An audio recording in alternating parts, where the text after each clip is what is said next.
Hello मेरे छोटे भाइयों बहनों, कैसे हैं आप सब। This is Akeel, welcome to my channel. और आज के वीडियो में हम रियल नंबर्स के अंदर ही सीखने वाले हैं कि एलसीएम और एचसीएफ कैसे कैलकुलेट करते हैं।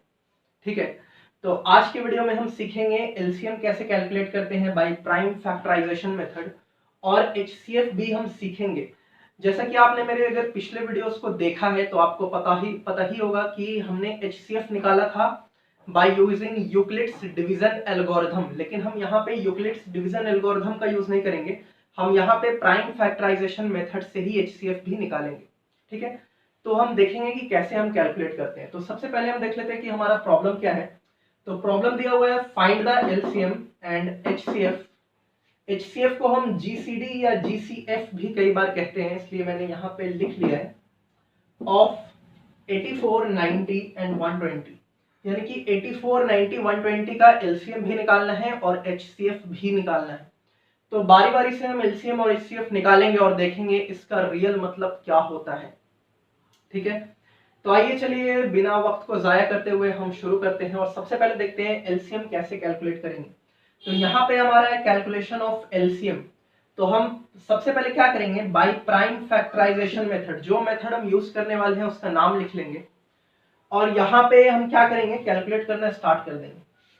तो सबसे पहले हमें क्या करना है, जो तीनों नंबर्स हमारा यहाँ पे दिया हुआ है उसे हम यहाँ पे कॉमा देके सेपरेट करके लिख लेंगे इस तरह से 84, 90, 120, और इस तरह से एक टेबल बना लेंगे। सबसे पहले यहाँ पे हमें स्मॉलेस्ट प्राइम नंबर रखना होता है, सबसे छोटा प्राइम नंबर। तो आपको पता ही होगा सबसे छोटा प्राइम नंबर कौन सा होता है, 2। बिल्कुल, तो हम यहाँ पे 2 रखेंगे और हम देखेंगे क्या 2 के टेबल में यहाँ पे तीनों में से कोई भी नंबर आता है क्या।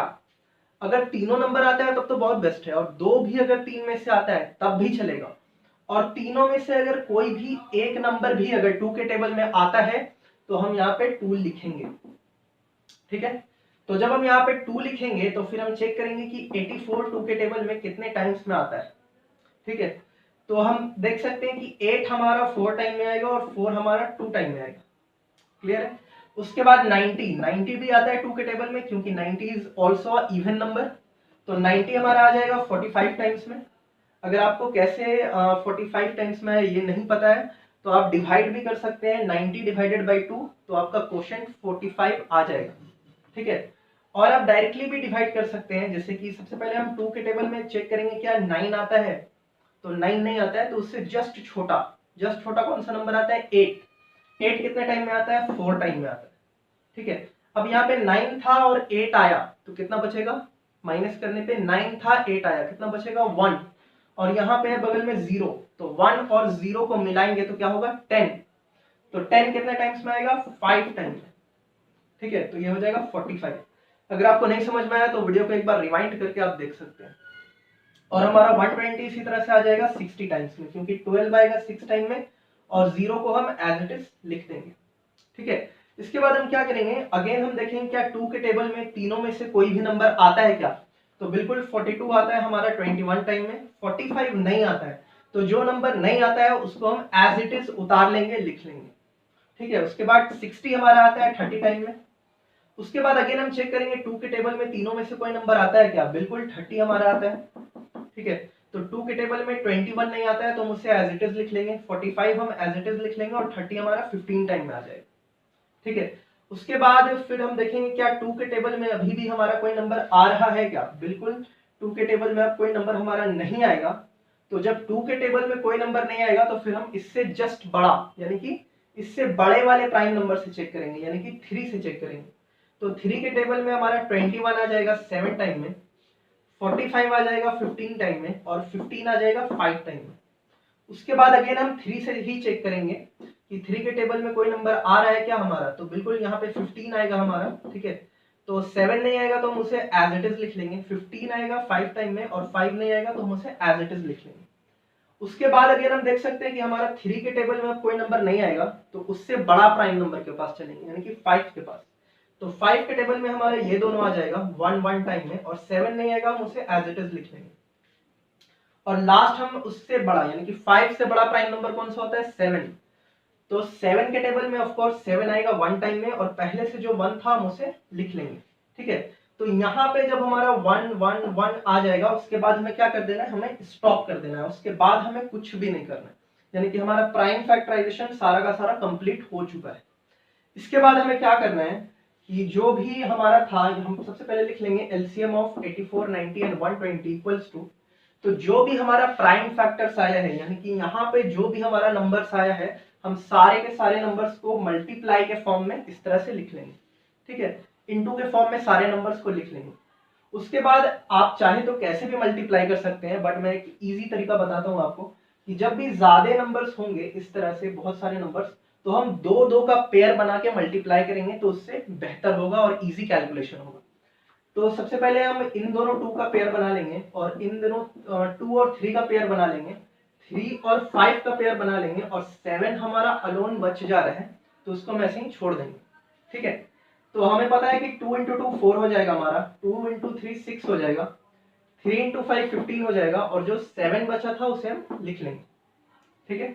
उसके बाद हम 4 इंटू 6 करेंगे, अगेन पेयर बनाएंगे हम 4 और 6 का, 15 और 7 का, तो 4 इंटू 6 करने पे 24 आएगा, 15 इंटू 7 करने पे 105 आएगा।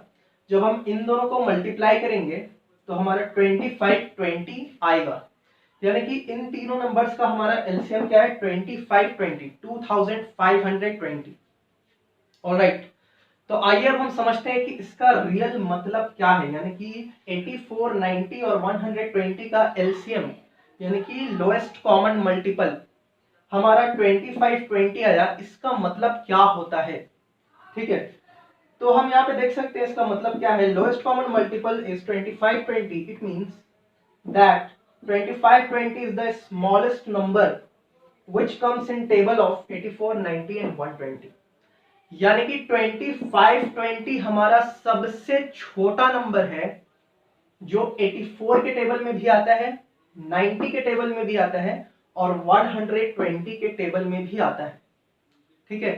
25 20 से छोटा ऐसा कोई भी नंबर नहीं होगा जो इन तीनों के टेबल में आएगा। 25 20 से बड़ा नंबर तो हमें मिल सकता है जो इन तीनों के टेबल में आएगा, और बड़ा नंबर कितना होगा तो इनफाइनाइट नंबर्स है, लेकिन इससे छोटा कोई भी नंबर पॉसिबल नहीं है जो इन तीनों के टेबल्स में आएगा। आई होप आपको एलसीएम का मतलब बहुत अच्छे से समझ में आया हो। तो आइए चलिए अब हम एचसीएफ कैलकुलेट करते हैं और देखते हैं कैसे करेंगे हम कैलकुलेशन एचसीएफ का।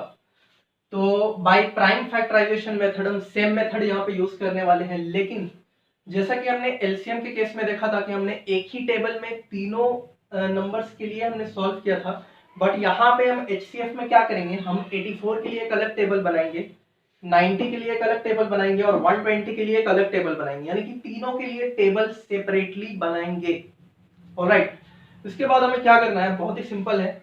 यहाँ पे हम जैसा कि पिछले केस में किए थे हम एलसीएम के केस में कि स्मॉलेस्ट प्राइम नंबर को यहाँ पे रखना है और हमें देखना है कि उसके टेबल में 84 आता है या नहीं, यानी कि 2 के टेबल में 84 आएगा 42 टाइम्स में, अगेन 2 के टेबल में 42 आएगा 21 टाइम्स में, तो 21 2 के टेबल में नहीं आएगा, बट उससे बड़ा प्राइम नंबर कौन सा होता है 3 के टेबल में 21 आएगा 7 टाइम में, और 7 के टेबल में 7 आएगा 1 टाइम में। तो जब यहाँ पे 1 आएगा तो हमें क्या करना है, स्टॉप कर देना।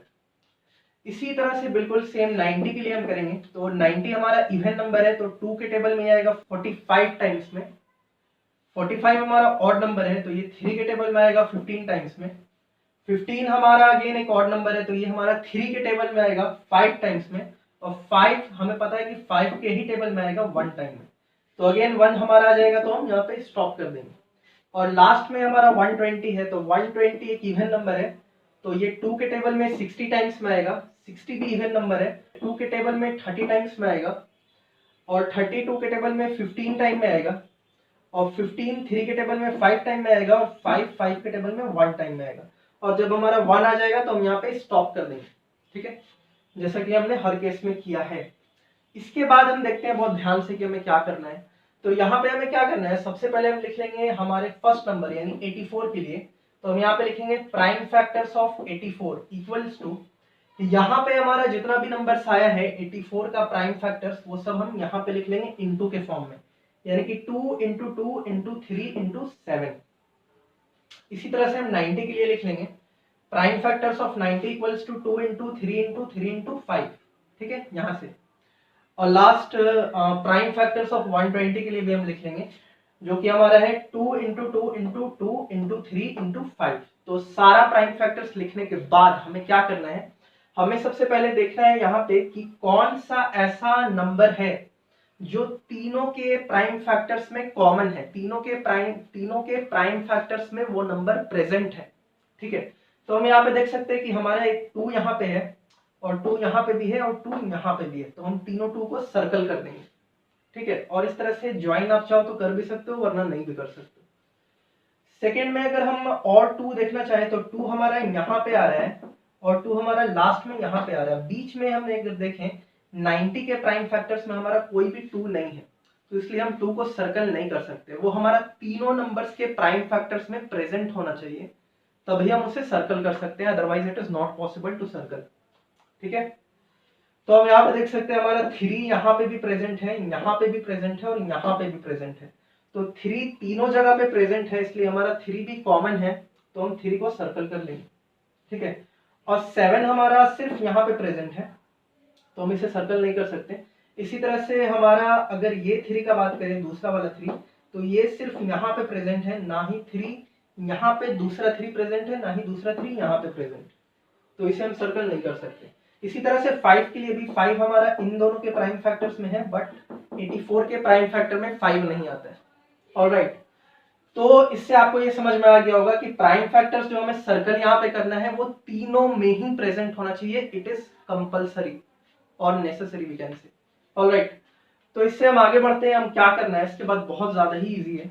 तो हम यहाँ पे लिख लेंगे HCF ऑफ जो नंबर्स का हम HCF निकाल रहे थे basically, 84, 90 and 120 is equal to, तो HCF हमारा क्या आ जाएगा, जो भी हमारा कॉमन प्राइम फैक्टर्स आया था यानी कि 2 और 3, उसे बस हमें मल्टीप्लाई कर देना है। तो 2 3 हमारा क्या आ जाएगा, 2 इंटू 3 इज इक्वल टू 6। तो 6 हमारा तीनों नंबर्स का HCF आ चुका है। अब हम देखते हैं 6 जो HCF आया है इसका रियल मीनिंग क्या होता है, यानी कि हाईएस्ट कॉमन फैक्टर जो 6 आया है, what is the real meaning of that. तो meaning of HCF equals to 6, highest common factor is 6, it means 6 is the highest number which can divide 84, 90 and 120 simultaneously। ठीक है, तो इस स्टेटमेंट का basically मतलब ये है कि 6 हमारा सबसे बड़ा नंबर है जो कि 84 को भी डिवाइड करेगा, 90 को भी डिवाइड करेगा और 120 को भी डिवाइड करेगा। 6 से बड़ा हमारा कोई भी नंबर ऐसा नहीं होगा जो इन तीनों नंबर्स को साइमल्टेनियसली यानी कि एक साथ डिवाइड कर दे। 6 से छोटा हमारा कोई भी नंबर हो सकता है जो तीनों को डिवाइड कर देगा, बट 6 से बड़ा कोई भी नंबर हमारा नहीं होगा जो तीनों नंबर्स को डिवाइड करेगा। ये है रियल मीनिंग HCF का। ऑलराइट, तो आई होप आपको वीडियो समझ में आया होगा, और आपको अगर वीडियो अच्छा लगा हो तो वीडियो को लाइक करना ना भूलें, चैनल को सब्सक्राइब करना ना भूलें। अगर आपको किसी तरह का कोई डाउट है तो आप प्लीज कमेंट सेक्शन में मुझसे कमेंट करके पूछ सकते हैं। वीडियो के लिए देखने के लिए आपका बहुत बहुत शुक्रिया। Thank you so much.